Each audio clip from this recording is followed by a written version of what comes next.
Hello everyone, कैसे हैं आप सब लोग। आई होप आप लोग अपने घरों पे सेफ होंगे। आज हम बात करेंगे जेकेपी कांस्टेबल एग्जाम को, जो अब हार्डली 20-25 दिन बचे हैं, उसमें क्या क्या चीज़ों के ऊपर काम करना है। बहुत सारे मैसेज हमें ये आ रहे थे कि सर हमें ना कुछ इंपॉर्टेंट टॉपिक्स बता दो जिसको हम पढ़ के क्या पीईटी और पीएसटी के लिए क्वालिफाई कर सकते हैं। देखो, अगर ये कोई और एग्जाम होता तो मैं बच्चों को सीधा मना कर देता कि आप लोगों को ने अगर नहीं पढ़ा तो आप लोग यहाँ पे क्वालिफाई नहीं कर सकते थे। लेकिन ये एक ऐसी रिक्रूटमेंट है जिसमें कि वैकेंसीज बहुत ज़्यादा हैं, और सिर्फ 4,000 नहीं, आपको अगर मैं बात करूँ आपको 24,000 में अभी आना है जो कि फिजिकल टेस्ट के लिए जाएंगे। तो जो आज इस वीडियो में मैं एक एक चीज़ बोलूंगा, खासतौर पर उन बच्चों के लिए जो मैसेज कर रहे थे कि हम लोग काफ़ी टाइम से नहीं पढ़ पाए और अक्टूबर में ही सिलेबस आउट हुआ है, जो 10th-12th पास है, उन बच्चों के लिए ये वीडियो है कि कुछ इंपॉर्टेंट टॉपिक्स यहाँ पे मैं आपको बताऊंगा जिस पे आपको ज़्यादा ध्यान देना है। और आप लोग अभी भी एक चांस जो है अपना बना सकते हैं कि आप क्वालिफाई कर सकते हैं और आप इसके फिजिकल टेस्ट के लिए अपीयर कर सकते हैं। तो ध्यान से इस वीडियो को सुनिएगा। इस चैनल पे नहीं है तो इस चैनल को सब्सक्राइब कर दीजिएगा।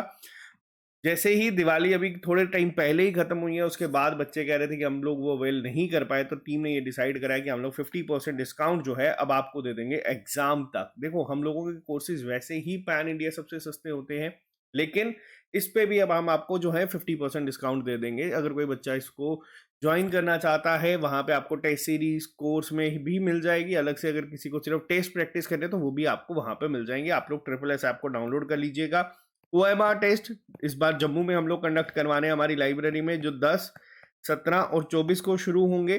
ठीक है, तो अब बात करते हैं सबसे पहले लास्ट 25 डेज स्ट्रेटेजी के ऊपर कि किस तरीके से हम लोगों को यहाँ पे काम करना है। देखो, सबसे पहली चीज मैं आपको ना कुछ टॉपिक्स पे जाऊंगा, कुछ सेक्शंस पे जाऊंगा जिसको आपको प्रायोरिटाइज करना होगा कि किस किस कंपोनेंट को कितना टाइम देना है। तो चलिए शुरू करते हैं। सबसे पहले मैं आपको एक बार सिलेबस यहाँ पे दिखा देता हूँ। सबसे पहले हम लोग बात करेंगे हमारी कंप्यूटर सेक्शन के ऊपर। देखो, कंप्यूटर सेक्शन अगर आप लोगों ने मेरे से पढ़ी है तो मैंने उस सेक्शन में आप लोगों को मेनली जो ना चीजें कुछ ज्यादा ना ही कम, जो एग्जाम पॉइंट ऑफ व्यू से चीजें इंपॉर्टेंट है वो आपको यहाँ पे करवाई हैं।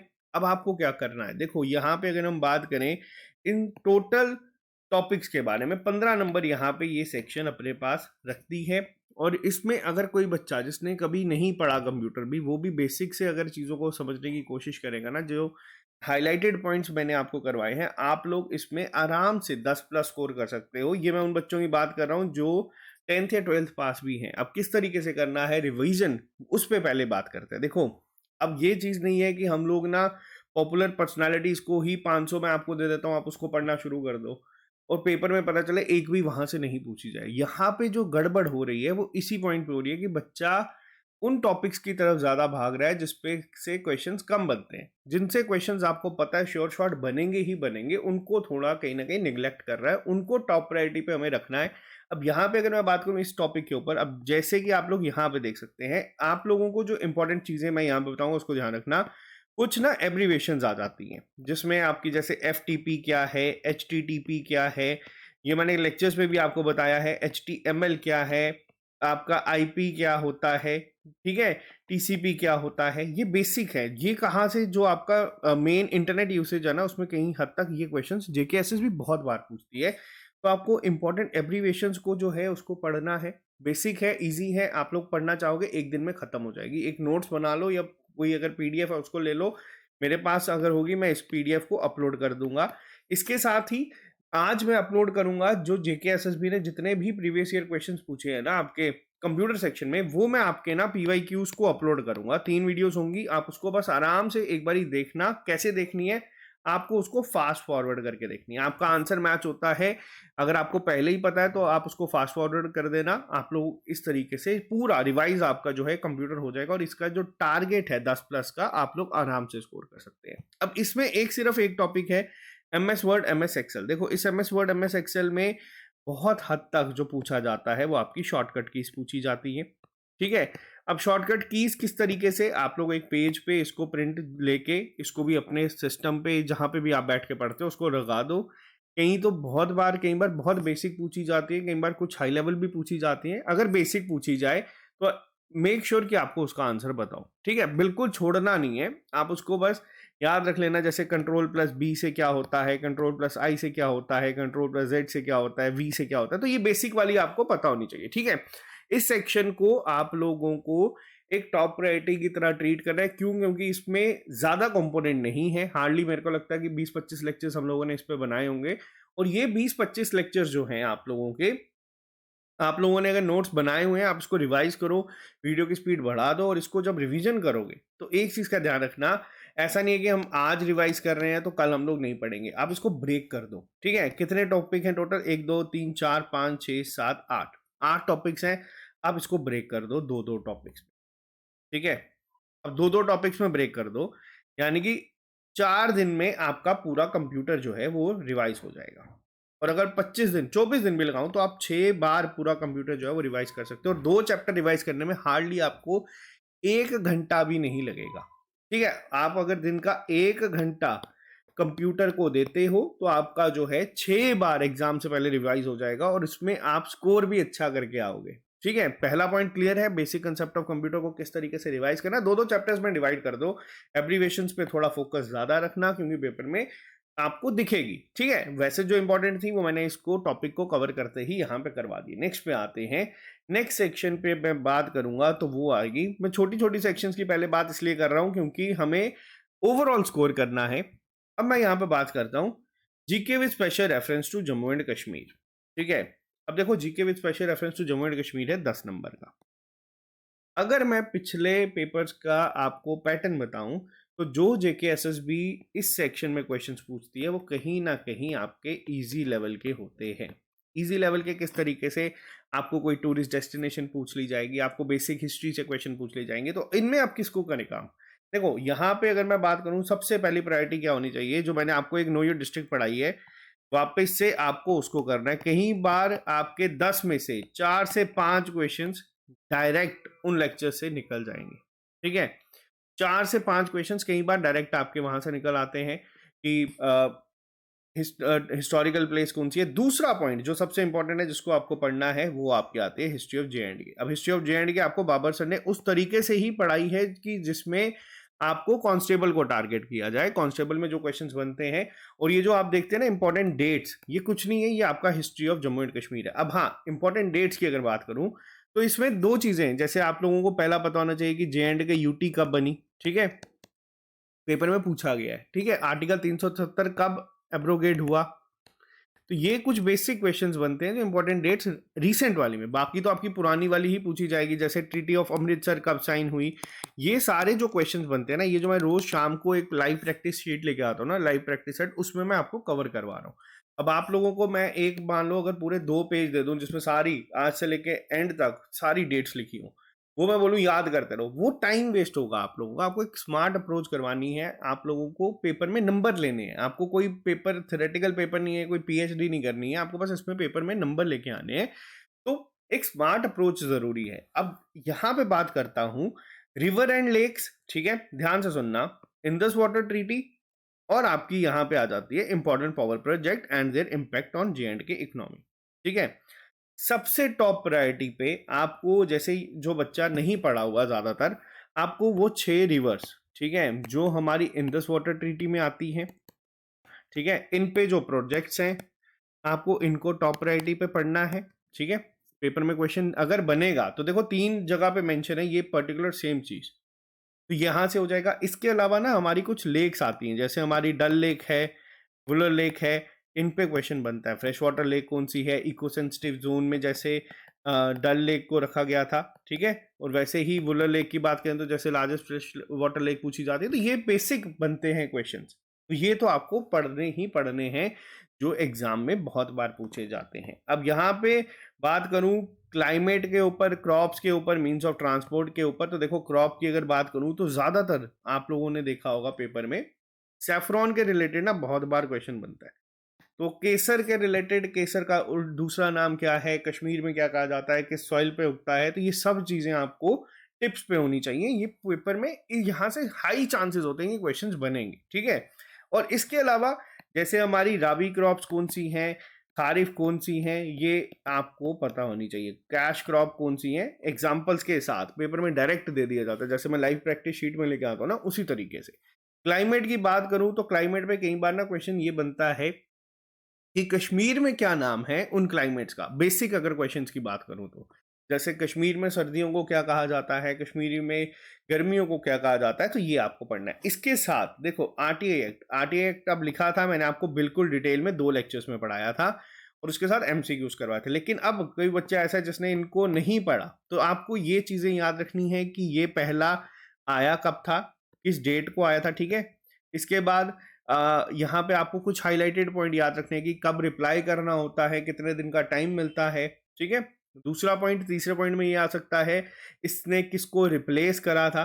तो ये बेसिक क्वेश्चन जो है यहाँ से ये बनेंगे। अगर हाई लेवल पे जाएंगे तो अगर आपने हाई लेवल पे पूरा डिटेल में अच्छे से लेक्चर्स को पढ़ा तो आप उसको भी आंसर कर दोगे, ठीक है? इसके बाद आते हैं यहाँ पे, देखो करंट इवेंट्स की बात करूँ, लोकल, नेशनल, इंटरनेशनल, जनवरी से जून तक के आपको पास अवेलेबल हैं। जो जुलाई से नवंबर तक के हैं वो मैं बना रहा हूँ, वो आप लोगों को हार्डली 4 से 5 दिन के अंदर अंदर मैं ये प्रोवाइड कर दूंगा। ये कंपाइल मैं कर रहा हूँ। और नेक्स्ट पे आते हैं, देखो ये जो आ गया ना, agriculture economic development, industrialization economic development.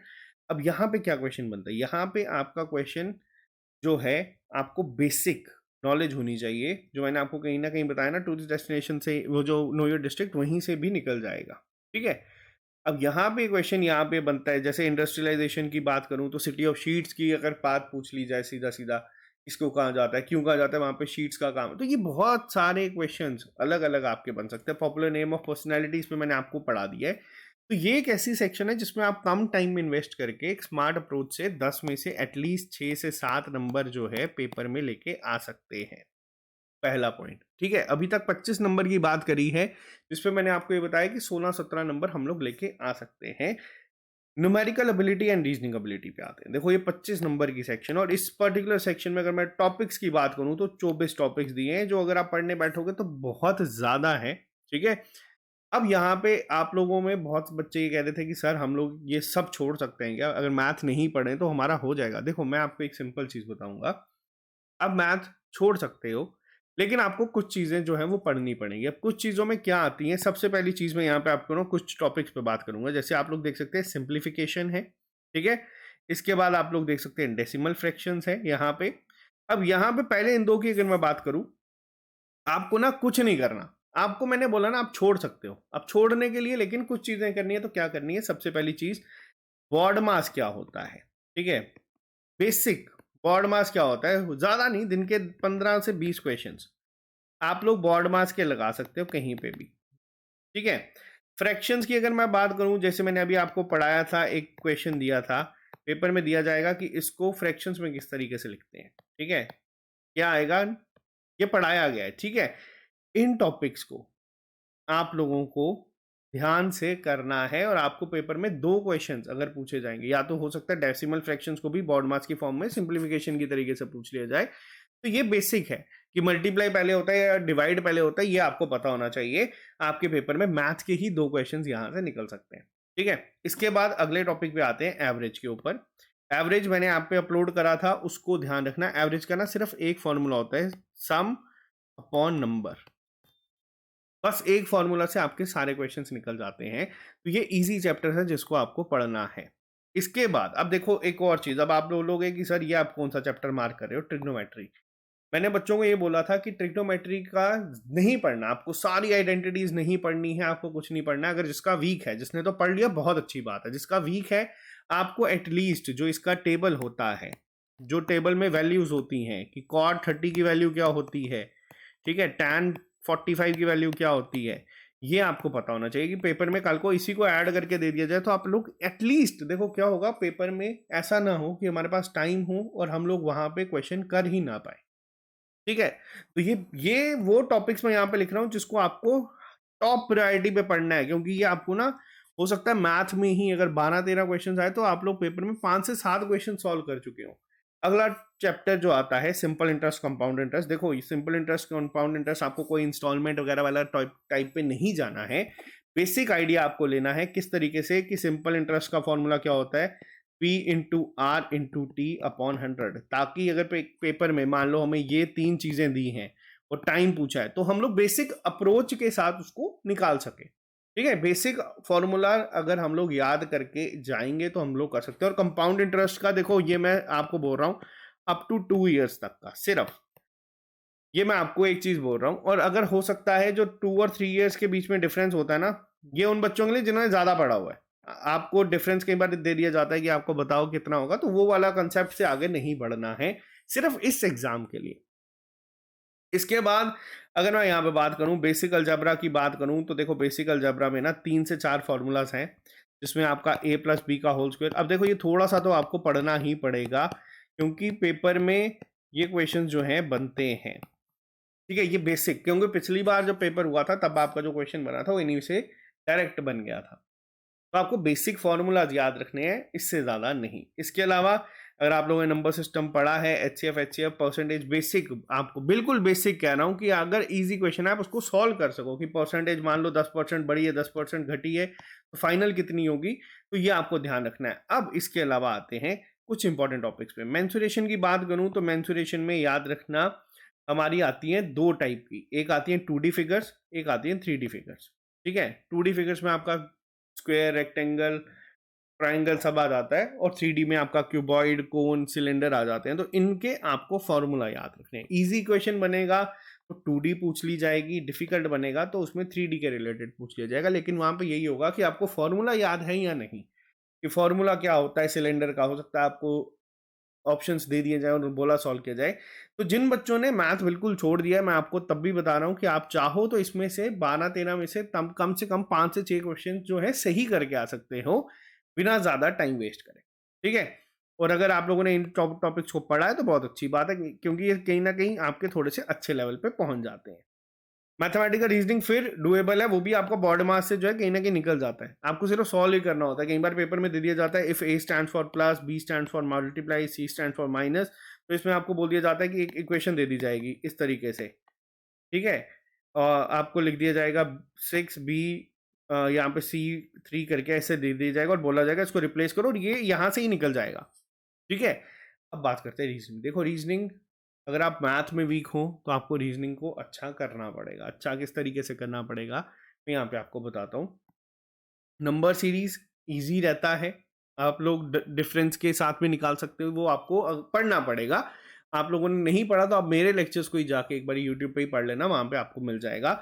Letter series, coding decoding आसान है, डायरेक्शन सेंस, इनफैक्ट मैंने आज तक जितने जेके एसएसबी ने इनके क्वेश्चंस पूछे हैं उस पे लेक्चर्स करवाए हैं, ताकि आपको एक कॉन्फिडेंस बन पाए। और ये 4 नंबर हैं पेपर में।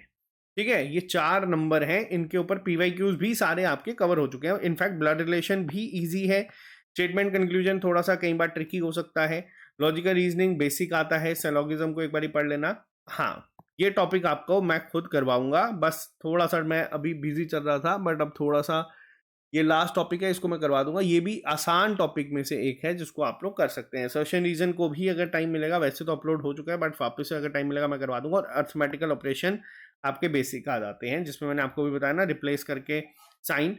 तो रीजनिंग, अगर आपका मैथ वीक है तो रीजनिंग में आप अच्छा स्कोर कर सकते हैं यहाँ पे। ठीक है? ये तो थी हमारी तीसरी सेक्शन। और अगर बात करूं, जो बच्चा भी पेपर में 15 नंबर तक ले गया ना इस सेक्शन में 25 में से, मैं आपको बता रहा हूँ ये आपको एक अच्छी खासी लीड देके जाएगा। ठीक है? नेक्स्ट पे आते हैं। इस सेक्शन से पहले मैं एक बार इंग्लिश पे चलता हूँ। देखो इंग्लिश के लिए आपके लिए मेरे पास ना 2 चीजें हैं। मैं करवा रहा था, मुझे बच्चों ने रोका इस चीज को करवाने के लिए, लेकिन वापस से मैं ये चीज रिपीट करूंगा। सिलेबस में मेंशन नहीं है नरेशन, सिलेबस में मेंशन नहीं है एक्टिव पैसिव वॉइस। ठीक है?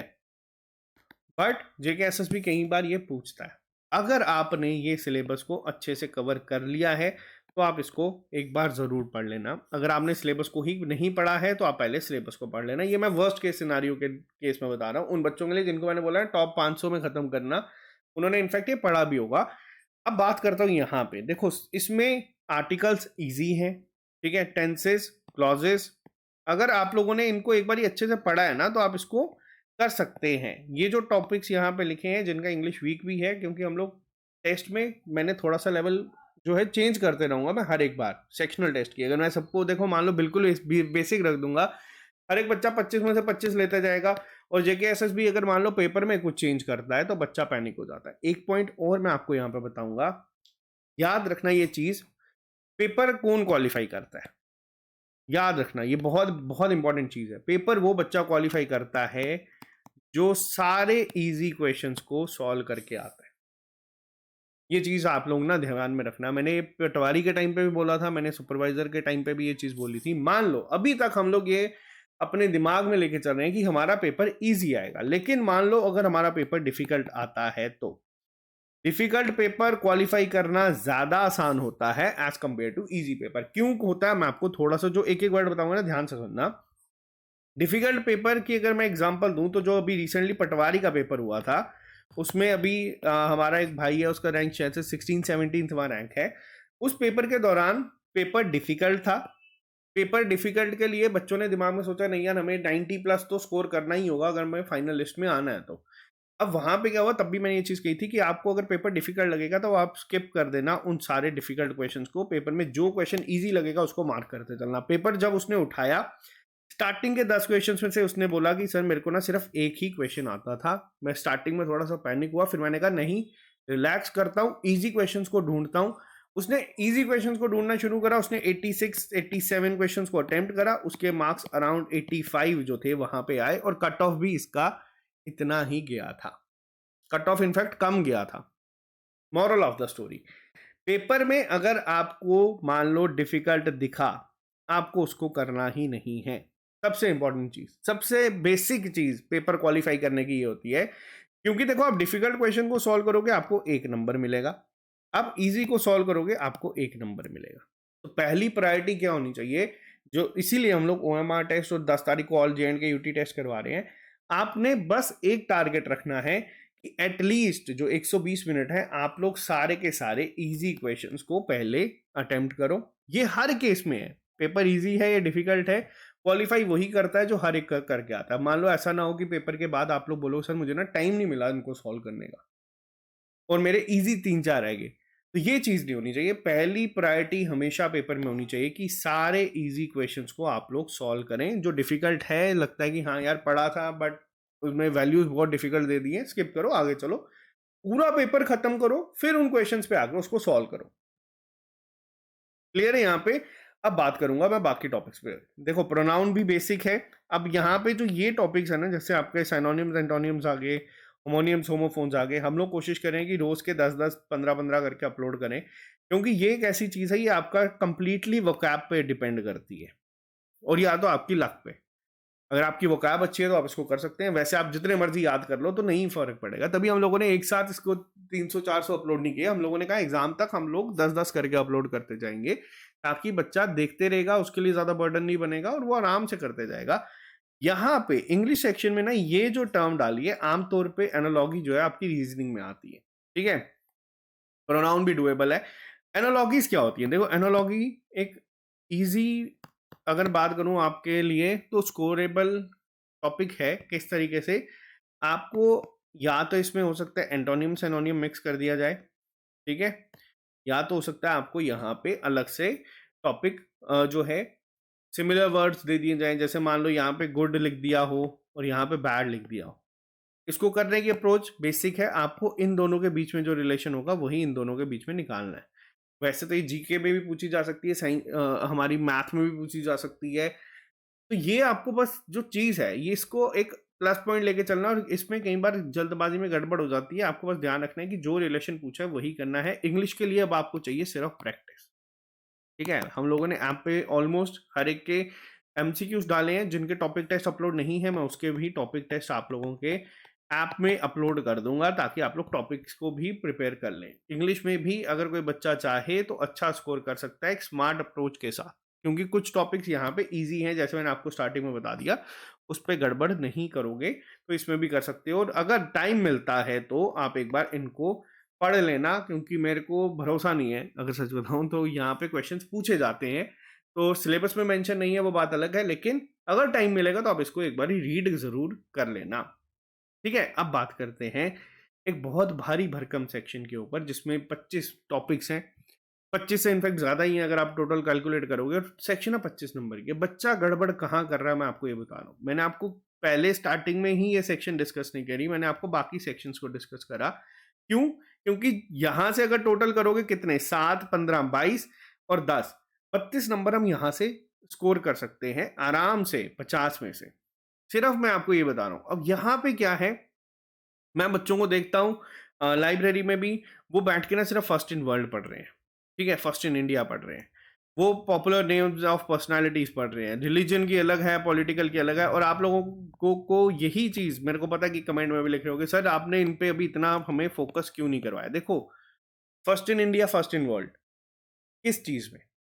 मेरे पास कम से कम 300 फर्स्ट इन इंडिया है सिर्फ 2024 के। मैंने ये टॉपिक को इसलिए टच नहीं करा अभी तक, अपलोड करा है जो स्टैटिक पार्ट है जीके वर्ल्ड का, वो मैंने अपलोड करा है। मैंने इसलिए नहीं करा क्योंकि देखो पेपर में ये सेक्शन डिवाइड हो गया आपकी दो कंपोनेंट्स में।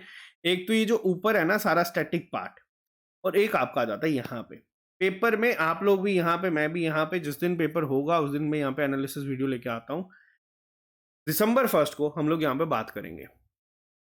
12 से 13 क्वेश्चंस आपके होंगे मेनली हिस्ट्री के, आपके ज्योग्राफी के, आपकी पॉलिटी के, ठीक है। 12 से 13 मिनिमम मैं यहाँ पे कह रहा हूँ। अब कौन कौन से कंपोनेंट होंगे, अब यहाँ पे ध्यान दो। सबसे पहली चीज क्या लिखी है यहाँ पे जो आपको टॉप प्रायोरिटी पे करनी है, important dates in Indian history, freedom struggle, ठीक है। ये जो इवेंट हुए हैं आपको पढ़ने हैं।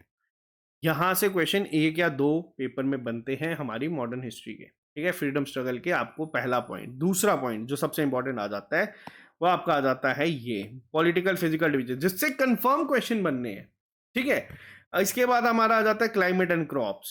इसके बाद हमारा आ जाता है इंपॉर्टेंट रिवर्स एंड लेक्स। इसके बाद हमारा आ जाता है यहाँ पे कॉन्स्टिट्यूशन ऑफ इंडिया, फॉर्मेशन कब हुई, फंडामेंटल राइट, डीपीएस पीस। और यहाँ पे आ जाता है forms of government, democratic institutions. ये कंपोनेंट अगर मैं बात करूं सिर्फ इतने, यही आपको 10 से 12 या 12 से 13 क्वेश्चंस यहाँ पे देके जाएंगे। इसमें फर्स्ट इन इंडिया अभी मैंने काउंट नहीं करा, ठीक है। इसके अलावा अगर मैं बात करूं करंट इवेंट्स की, ये तो करंट अफेयर्स है, 1 या 2 क्वेश्चन बनेगा अगर बना तो, ठीक है। इसके अलावा इंडियन फॉरेन ट्रेड क्या है, सेंट्रल स्पॉन्सर स्कीम्स क्या है, बेसिक है, ज्यादा आपको डिटेल में नहीं जाना कि गाइडलाइंस क्या है, ऑब्जेक्टिव्स क्या है। अभी इसका ये शायद से यही एक टॉपिक बचा है जिसको हम लोग कब जल्दी कवर करवा देंगे। वर्ल्ड ऑफ स्पोर्ट्स मैंने आपको बताया 2 तरीके से पूछा जाता है। आप लोगों को करंट अफेयर्स तो पढ़ने ही पढ़ने हैं अगर लिखा है तो साथ ही साथ स्टैटिक फॉर्म में, ठीक है। कौन कौन सी गेम में कौन कौन से स्पेसिफिक टर्म्स यूज की जाती हैं, जैसे गैम्बिट पूछा गया था चेस का, तो ये आपको एक बेसिक आइडिया रखना है। गैम्बिट किस में है, चेस में है। वैसे कुछ टर्म्स होती हैं जो अलग अलग स्पोर्ट्स में यूज की जाती हैं, तो वो आपको याद रखना है। इसके अलावा, ठीक है, अब कई बच्चे क्या कर रहे हैं, कैपिटल करेंसी सारी पढ़ रहे हैं। मैंने आपको एक स्पेसिफिक लिस्ट दी है जो करंट अफेयर्स में होती हैं। पहले तो सार्क नेशंस, ठीक है, एशियन नेशंस। होगा क्या, पेपर में ना आपको सीधा डाल दिया जाएगा सार्क का कोई एक टॉपिक उठा लिया जाएगा, जैसे मान लो कोई भी एक कंट्री उठा ली, उसका पूछ लिया जाएगा कि बताओ इसकी कैपिटल क्या है, तो वहां पे ना दोनों टॉपिक खत्म हो जाएंगे। तभी 25 टॉपिक दिए और 25 क्वेश्चन लिखे हैं। थोड़ी एक स्मार्ट अप्रोच। इसके अलावा जो न्यूज में है, ईरान, इराक, आपका इसराइल, ठीक है, इसके साथ साथ यूक्रेन, रशिया, कनाडा, जो जो अभी बहुत हाईलाइटेड है, इनकी आपको पता होनी चाहिए। 190 के 90 बोलूंगा, अब मैंने देखे हैं बच्चे वो 190 वो एक 2-3 पेज लेके बैठे होते हैं और उनको याद कर रहे हैं, वो टाइम वेस्ट है, ठीक है। वो टाइम वेस्ट है। अगर आना होगा तो इनमें से आ जाएगा, नहीं आना होगा तो छोड़ दो। अपना टाइम वो 190 दिमाग की स्टोरेज फुल करने की जगह आप लोग इन टॉपिक्स को पढ़ो जिसमें से पता है 4 से 5 क्वेश्चन बन जाएंगे, क्योंकि नंबर एक ही हमें मिलेगा, ठीक है। इसके अलावा लैंग्वेजेस को हम लोगों ने करवाया है, कुछ टॉपिक्स इंपॉर्टेंट है, जैसे हमारी क्लासिकल लैंग्वेज कौन सी है, अभी रिसेंटली ऑफिशियल लैंग्वेजेस कौन सी है, डोगरी कब ऐड हुई थी, क्योंकि कश्मीरी तो स्टार्टिंग में थी। ये डेट्स पता होनी चाहिए। फेमस प्लेसेस में स्मार्ट अप्रोच पे चले हैं हम लोगों ने, सिर्फ यूनेस्को हेरिटेज साइट्स को कवर करा है। इसके अलावा कोई अगर हेरिटेज कोई हमारी साइट अगर न्यूज में आती है, जैसे हाँ एक चीज आपको करनी है, जैसे आता है ना पिंक सिटी किसे कहा जाता है, ठीक है, सिटी ऑफ जॉय किसे कहा जाता है, ये बेसिक है। ये आपको ना किसी भी एक जनरल नॉलेज की बुक के लास्ट पेज में दिख जाएगी, आप उसको एक बार रीड कर लेना, तो वो भी आपका यहाँ पे क्वेश्चन बन जाएगा। बुक्स एंड ऑथर्स की अगर बात करूं तो करंट अफेयर्स के साथ साथ आपको जो है जर्नल लिखा है, तो जर्नल में आपको याद रखनी है जो हमारी फेमस पर्सनालिटीज के द्वारा लिखी जाती है, उसमें ही ये दोनों टॉपिक कवर हो जाएंगे, ठीक है। जैसे महात्मा गांधी ने कौन सी लिखी, सुभाष चंद्र बोस ने कौन सी लिखी, वो हाईलाइटेड पार्ट आपको पता करने हैं, वो आपका हो जाएगा। यूएनओ की आपको जो स्पेशल ऑर्गन्स है, इसके प्रिंसिपल ऑर्गन्स हैं, उनको याद रखना है, उनके हेडक्वार्टर्स कहाँ पे हैं, उनके मेंबर्स कितने हैं, ज़्यादा डिटेल में नहीं जाना। अभी रिवीजन के लिए मैं खास तौर पे आपको ये चीज़ बता रहा हूँ। सार्क एशियान तो हम लोगों ने पूरा डिटेल में पढ़ा है।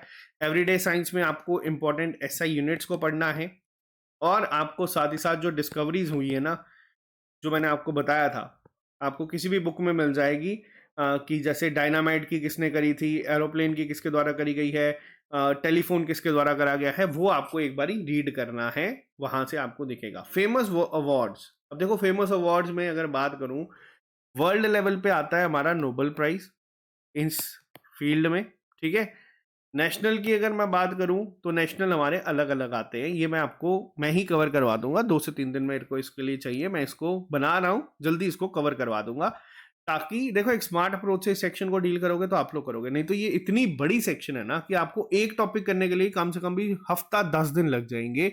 तो इसमें एक स्मार्ट अप्रोच चाहिए, और हमें अप्रोच ये चाहिए कि हमें ना इस पूरे पेपर में, देखो पूरा पेपर है 100 नंबर का, हमें इसमें कोशिश करनी है कि हम लोग करके आए। अब बच्चे कहेंगे कि सर कट ऑफ कितना जा सकता है। देखो, कट ऑफ जितना मर्जी जाए, आप लोगों को एक रफ एस्टिमेट देने के लिए मैं बता सकता हूँ।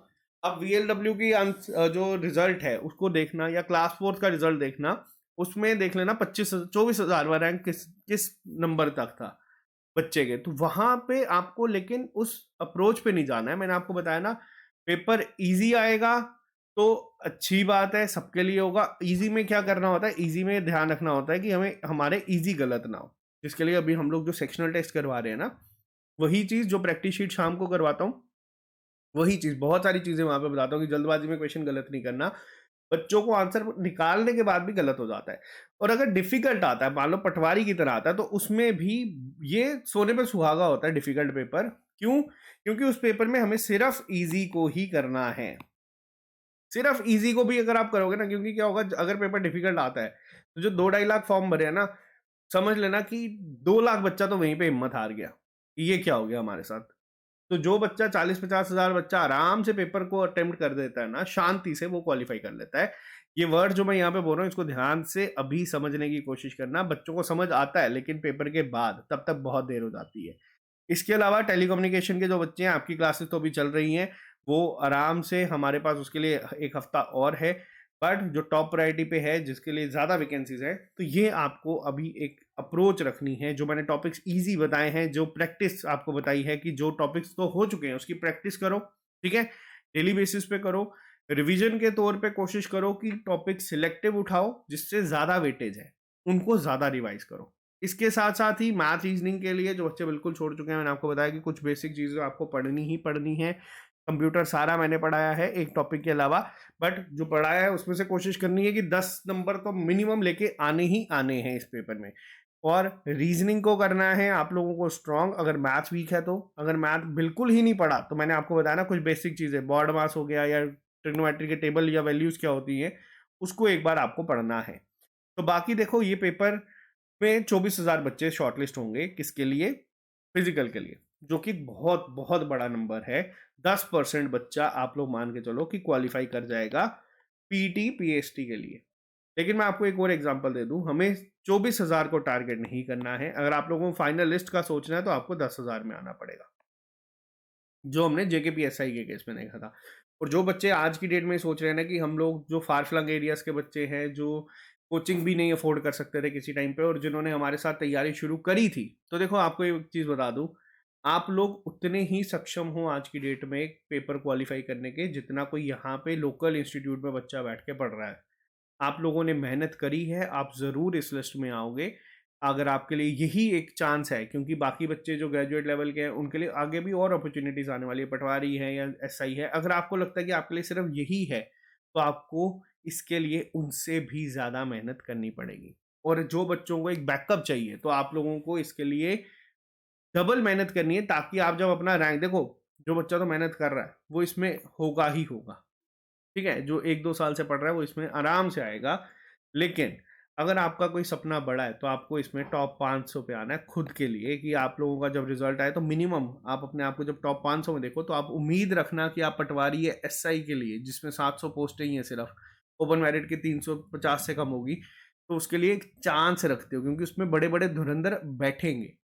तो ये एक चीज़ है जो आप लोगों के लिए अच्छी अपॉर्चुनिटी है। 4,000 वैकेंसीज, यानी कि 4,000 फैमिलीज के जो एक दिनचर्या है वो चेंज हो जाएगी। बाकी मेहनत करो, एफर्ट डबल करो। मेरे एंड से कोई कमी अगर रह रही है आप मेरे को बताओ, मैं उसको और अपने एंड से कवर करने की कोशिश करूंगा। मैंने अभी तक आप लोगों के लिए जो 400 या 500 रुपये आप लोगों से चार्ज करे थे, 350 से ज़्यादा लेक्चर्स वहाँ पे अपलोड करे हैं।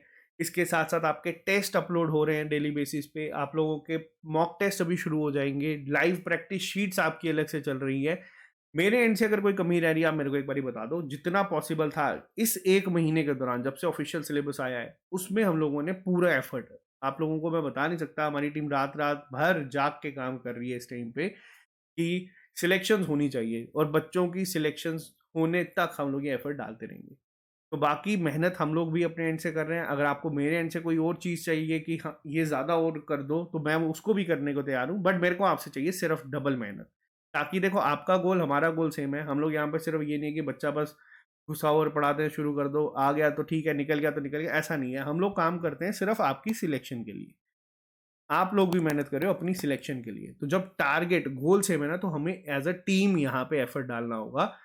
मैं यहाँ पे अपने एंड से डबल एफर्ट कर देता हूँ, आप अपने एंड से ट्रिपल एफर्ट कर दो, फिर देखता हूँ कि कैसे ये चीज़ जो है वो नहीं होती है। बाकी मिलते हैं आप लोगों से जल्दी। आज शाम को हमारी GK with special reference to J and K की क्लास है। तो हो सके तो ये टॉपिक है जो यहाँ पे डिस्कस करा है, आज की क्लास में 20 क्वेश्चन होंगे। कोशिश करना कि 15 प्लस आप लोग स्कोर करके आओ। तो मिलते हैं आप लोगों से शाम को नए लेक्चर के साथ। आज के लिए सिर्फ इतना ही। Bye bye, take care, all the very best. मेहनत करो, डबल करो, ट्रिपल करो, बट एफर्ट अब अपना ज़्यादा कर दो ताकि सिलेक्शन हमारी हो। और जिस दिन रिजल्ट है उस दिन हमारे पास, देखो अभी तक बहुत बच्चों की सिलेक्शन हुई है। 4000 में से अगर 2000 बच्चे भी हमारे साथ सिलेक्शन ले लेते हैं ना, तो हमारा नंबर भी बढ़ जाएगा। बट एफर्ट अपने एंड से अब करते हैं और मेहनत शुरू। आप कमेंट बॉक्स में लिख के बता देना कि आपको और क्या, किस चीज़ में हेल्प चाहिए। मैं उसके लिए खुद पर्टिकुलर लेक्चर लेके आने को तैयार हूँ। तो मिलते हैं जल्दी। Bye bye, take care, all the very best, see you soon, good night.